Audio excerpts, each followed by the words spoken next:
All right, so this next one's all about keeping the elements in our sentence, especially lists in this example, in the same grammatical form to maintain clarity and balance with our list. So the main goal, what we're trying to do, we're just making sure that the parts of our sentences are written the same so that they're clear and easy to read. And I actually have two versions here because in a different lesson we looked at using parallel structure to also balance line length, but the main one we're looking at here is just rewrite the list items to ensure parallel structure. So if I look down here at my example, you can see that we obviously with the bolded terms make that easier.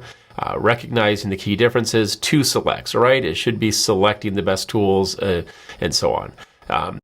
Just an easy fix here, really small, but if we had a longer list or we had different types of content, it might not always be so easy to catch. So let's just duplicate that real quick. Select our list items. We're going to use AI Assistant again, drop it in, rewrite the list items to ensure parallel structure. And so this is a big one. So right there, replace selection. Now we have recognizing, selecting, using, and adapting a lot clearer than what we had before.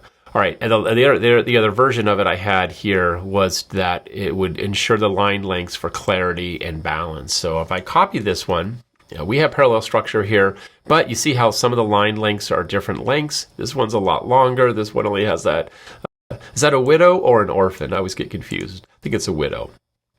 Anyway, so we'll select that and then we'll apply the second one. So if your list items are irregular in terms of length and you want to get them more consistent, I would just use that second prompt right there, and that should help.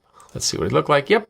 And again, we're not trying to get them perfect, but if some of them are on one line and others have two lines, that's where you want to have that balance right there for the list items.